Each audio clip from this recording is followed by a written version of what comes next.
Hello everyone, I'm Slow Rider, this is my world. Welcome one and all, hope you're doing well.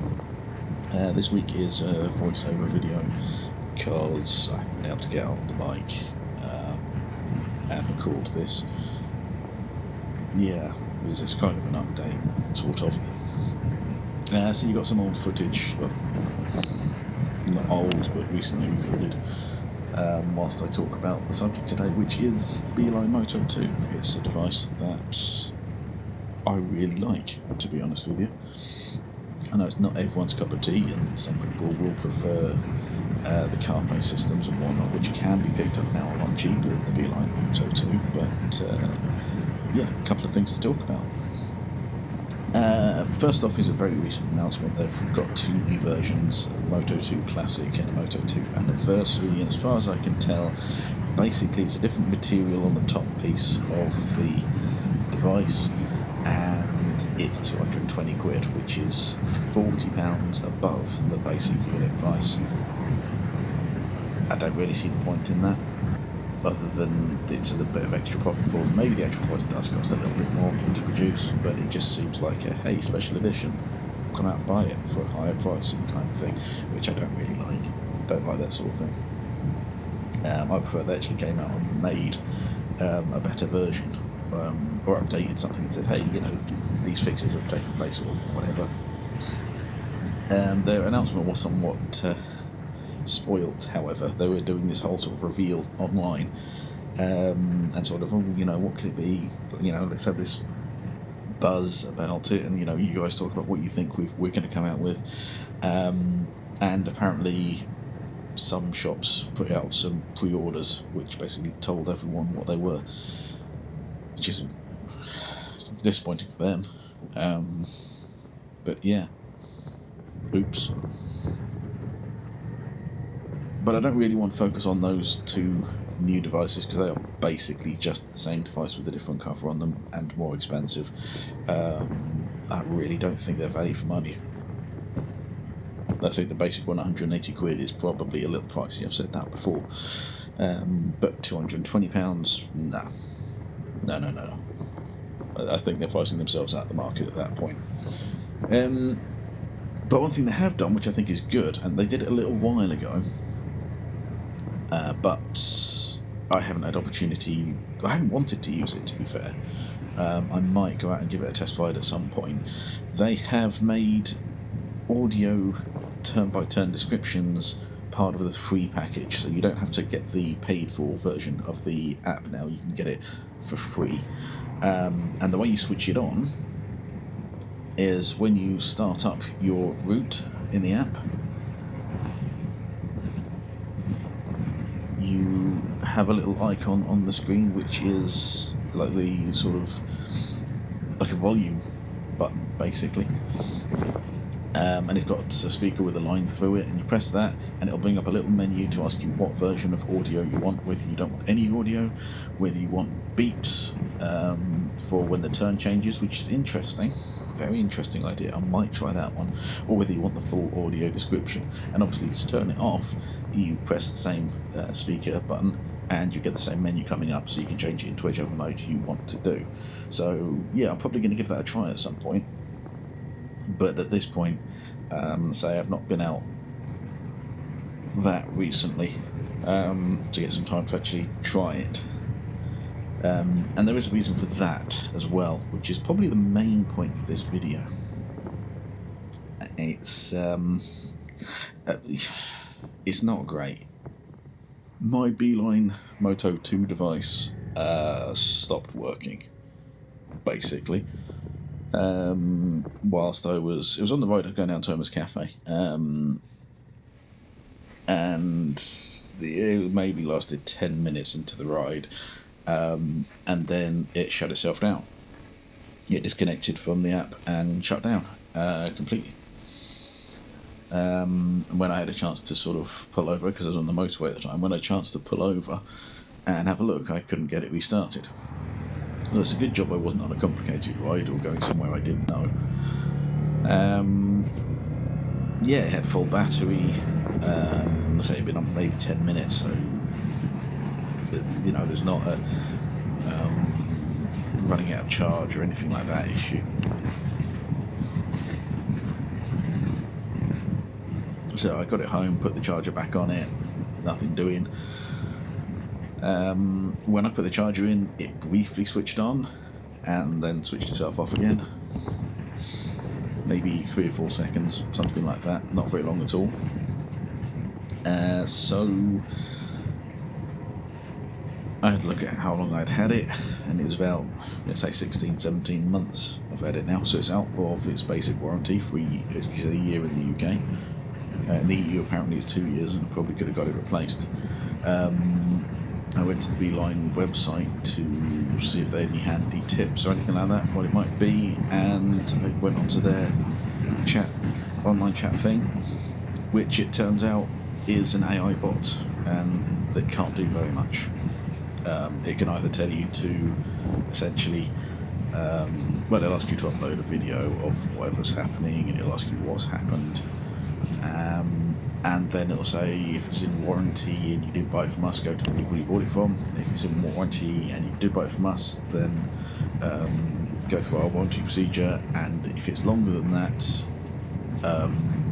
press this other button, press that other button, and it says, okay, give us some information about your order number and name or whatever, which I presume means you still have to have ordered it through Beeline for them to want to deal with it, and that disappointed me somewhat.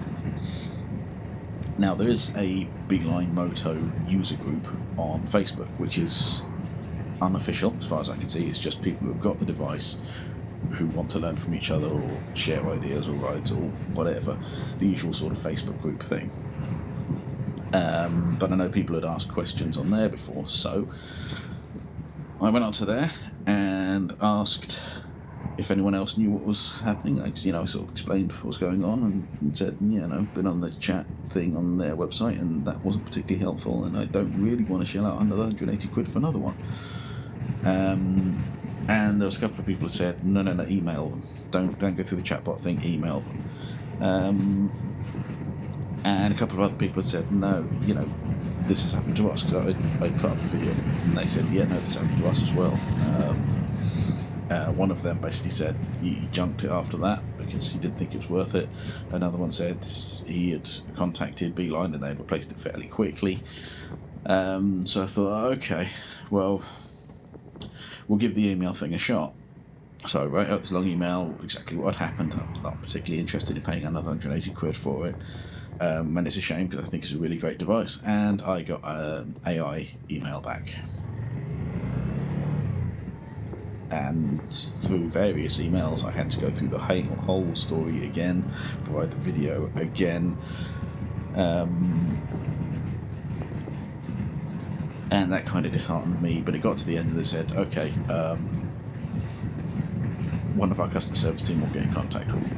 I wasn't expecting much, but they said within 1 day, and to be fair, it was a couple of hours. It wasn't a weekday, but it was within a couple of hours. They sent an email, basically said, okay, can you try this restart system and let us know what happens? And I said, I'd already tried it by this point, and various other things to try and get it restarted, and I just emailed back saying that's made no difference whatsoever. And they said, okay, so because it's out of warranty, we can't just replace it. We're not going to just replace it. But if you want, we do this paid repair thing, whereby you send us your old device, we send you one which has previously been returned and we have repaired, for the sum of 70 quid. Or 80 quid if you've got one of the metal top ones. Which, that in itself seems a little bit, because if it's a hardware problem and you're sending a like for like device swap, why should you be paying more because it's got a different metal top on it? I don't know. But yeah, so mine was the basic one, so it's 70 quid. And yeah, I ummed and ahed about it for a bit because I didn't particularly want to put in more money into a device which has failed just outside of warranty. Oh, let's say just outside of warranty. It's not. It's 4 or 5 months outside of warranty, which isn't really a reasonable time to be included in the warranty. There's some people who've had theirs a matter of weeks afterwards, and Beeline have gone, yeah, no problem. It's close enough to the warranty. We'll just replace it. But yeah, so they obviously didn't deem it close enough to the warranty for that, and I suppose that's fair enough. But what I didn't want really was a device I was paying more money into that potentially 16 months down the line is going to do exactly the same thing. So I've had a long, hard think about it, and I decided to give it a go. And the reason I decided to give it a go was that you get another 12-month warranty on it. And it's probably the only reason I went for it. If I didn't have the 12-month warranty in there, I probably would have said, do you know what, it's not worth 70 quid. Unless it was going to last for a significant time, and I don't know. That's a risk that you take with this sort of thing. So yeah, I've taken the plunge. I've spent up the 70 quid. Basically, the idea is that they send you a link to a website, which you can actually find without them sending you the link. But obviously, they'll give you a reference number that you then put into the order box so that they know which order it is. And if you send them proof of postage of your device, they will try and get it out quicker to you as well. So yeah, I posted my old one back, bought the new one, put the reference number in, and within, I think it was 2 days of that, I had the new device back, well, the repaired device, and it's linked to my phone perfectly fine. I've not had the chance to test it out on the road yet, but it should be exactly the same as the old Beeline Moto II. So, I'm going to go with that and see how it is. But I really do think this device has a lot of promise. I think, if this is a common fault, and I don't know if it is, I just have people's opinions of whether it's a common fault. I don't know how many of these devices they've sold, how many have broken or anything like that. So, I can't say it's a common fault with any great accuracy, but it does appear that some people have had that fault. But hopefully it's not that common. So I still think it's a really good device, but I do think that it has its limits, and that's a shame. I do also still think it's quite pricey for what it is. 180 quid is quite a lot for a small device, but I suspect part of that cost is the fact that it is so small, unlike the CarPlays, which take up a lot of room in and around the dashboard. This is really small, really compact. It does the job really well. I think the navigation job, okay, you're still relying on the app on the phone, but yeah, I obviously think it's still worth that extra bit that was required. We'll see how long this one goes on for. I don't think I would replace it again at that price. And unless we're talking, I don't know, maybe 2-3 years down the line, because you look at the cost of it, like 180 quid for, let's say I had it for 18 months, that's £10 a month. You could get a half-decent CarPlay unit and subscribe to my Route app for a fair while, probably just as long, for that same cost, and then suddenly there's another 70 quid to pay, and that's some more subscription time that you could have on my Route app, or whichever, or Kalimoto, or whichever app you choose to use.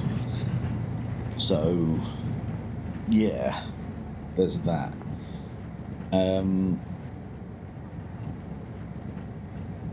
But I think for now, yes, it's still worth it. It is. I love the app. I love the principle of the app. Not the app, the device. I love the device, the principle of the device, how it looks. It has. Well, in terms of its mechanics, perhaps it's at its limit, but I want to say there's more potential to it, because it's a great idea to have this little device that you don't have to have your phone on the handlebar, you don't have to have this great big CarPlay screen anywhere. It's just this little circular device which sits on the bars of your bike, or maybe you can fit it onto the tank or the screen somewhere, but it's a tiny little device. It would certainly look good on classic bikes and things like that, I think, where having a CarPlay screen might just be a little bit big and bulky. it's a disappointment that it broke, but I guess every piece of electrical hardware is going to have its limits.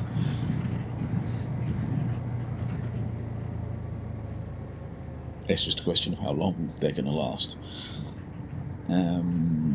Yeah, I'm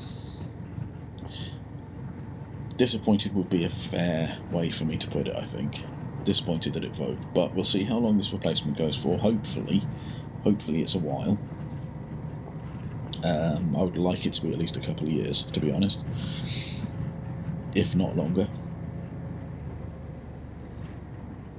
But we'll see. I'll keep you updated on that. But I think the customer service side of it, how quick they respond and deal with it, how quickly they'll send out a new device, that's all good. I don't like the chatbot thing.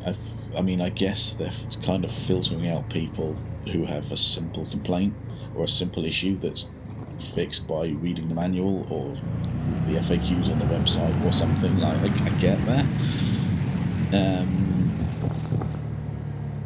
But I'm not a fan of that approach, and I think if you're going to email them, because it's not immediately apparent that you can email them from their website, I think if you're going to have a separate email system, don't have it go through the AI bot, just have it go straight to a member of the team. Because if someone's going to the effort of emailing you, particularly a long email, that person's not going to want to go through the whole thing again in an AI system and have to recount the story yet again and provide video footage yet again. Yeah, it's a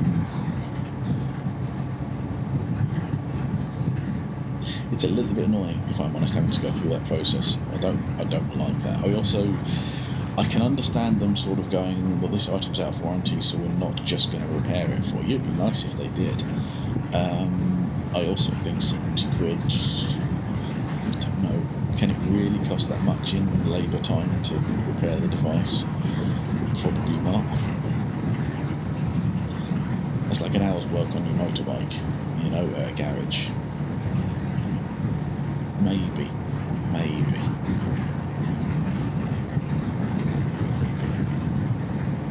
It does seem like a lot, though. It seems like a lot to me. I'm just a cheapskate. I don't want to pay for anything particularly, but yeah.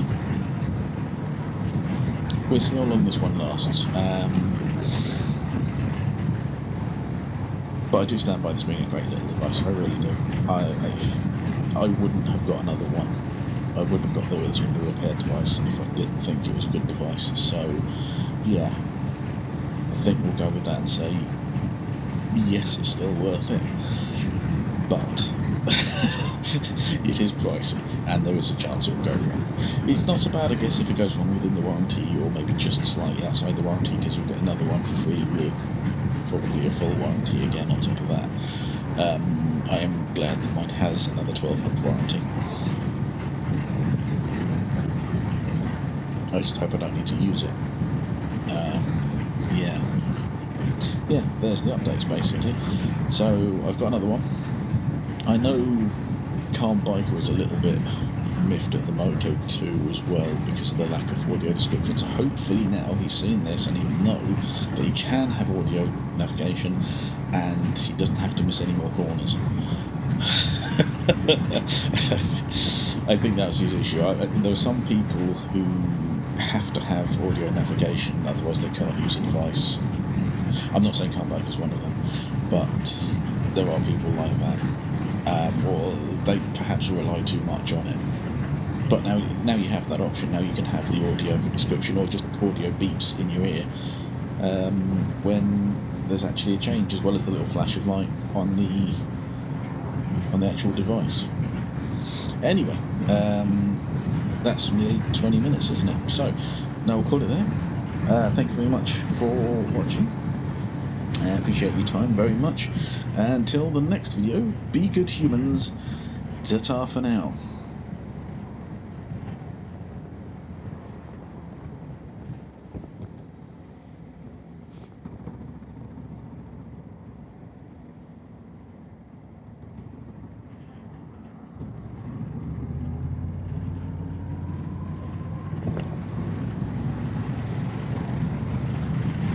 I'm in 6th and I'm keeping up with you. Come on.